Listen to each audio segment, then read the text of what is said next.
Good afternoon again. Another question from our comments page is, how do we know God exists if he never gives an answer? Well, you have to smile, but it's a dead serious question, isn't it? I might have asked it myself a long time ago. Well, do you know, one of the first things I'd say to that young person, whoever he is, I certainly as a young man, I didn't like the word God, because God to me was associated with church and people and religion, and people who taught me the thing called the creed, I believe in God, which I never really liked saying because, well, I just didn't like saying it, because what was God anyway? And what about this? Why should I believe in something? So I didn't use the word God with any confidence for most of my life, and I'm not really terribly keen on using it now.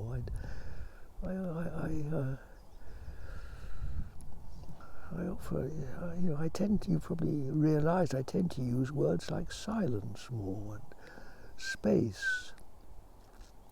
I'm a bit more confident using the word spirit, but in particular I love the sequence of bringing people into the present, of just by feet on the ground and bottom on the chair, listening and looking, which helps one to appreciate the silence. Because even if there's some movement going on, some distant traffic, for example, down in the valley, or a bird calling like that, it takes place within a background of silence, which is not disturbed by the noise. Well, then again, easy in a place like this, silence very easily sort of merges into space, or vice versa, space into silence, because really what's the difference? They're the two words for the same thing, aren't they? This wonderful space that contains us. The sky doesn't make a noise, does it? Neither does the grass.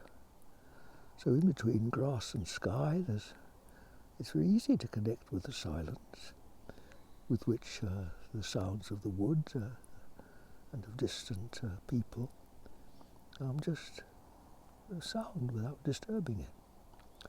So there we have silence and space. Now let me ask you another question.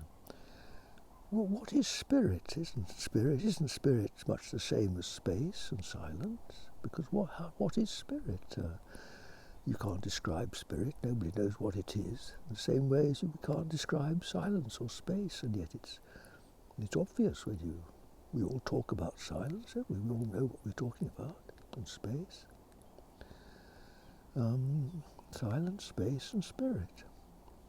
Well, just ask yourself, where does one of these end and the other begin? Or are they all just different words for the same thing? Perhaps expanding. Silence expands into space, and space, first of all, we see the space that fills this valley in front of us, but doesn't it include the next valley and the next one and the next one? Doesn't it include noisy old London, long way away over there? So space can expand and expand. And spirit? Well, spirit is like the next step, isn't it? The next step, if you like, in subtlety, or why put a word to it? Silence, space, spirit. Well, what's this thing we call God then? Isn't God spirit? Well, the Bible says it is. So, silence, spirit, space. You can put peace in there too, because isn't it peace? The peace of God that passes understanding, because we can't describe it, yet we all know what it is.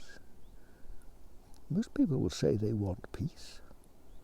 Well, here it is. It's right with us, isn't it? All we've got to do is just listen. So God, where's God? What is God? God's right here. How can we not be in God? God's this silence, this stillness, this space. Isn't it?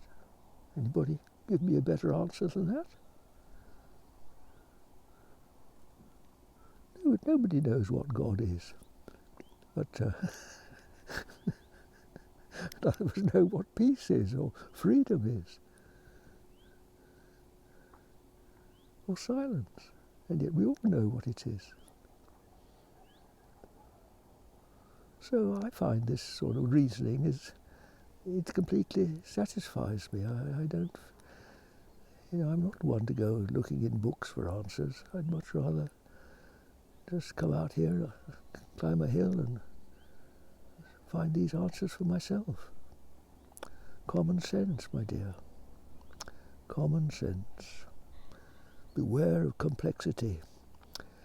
Complexity belongs to this complex world of man, and the great questions of life are seldom answered down there.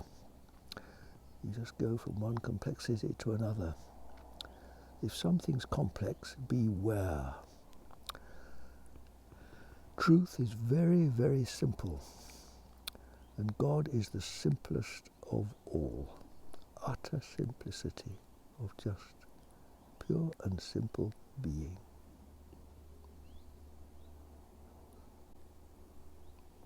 You don't even need to use the word God at all, do you? Be at peace.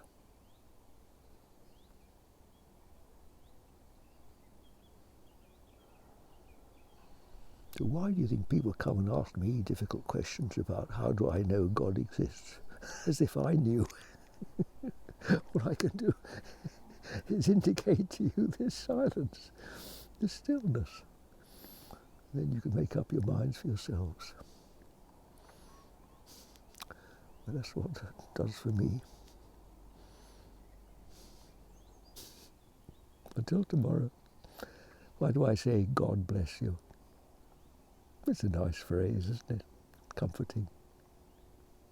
And perhaps it does mean that this infinite, just infinite, this totality, infinite completion, which holds all these incomplete parts of our thinking mind and our creaking body in infinite completion, infinite perfection, from which we come and to which we return, as rivers to the sea. And now I'll bring it to an end. Bless you, my dears. And peace and peace and peace. Until tomorrow.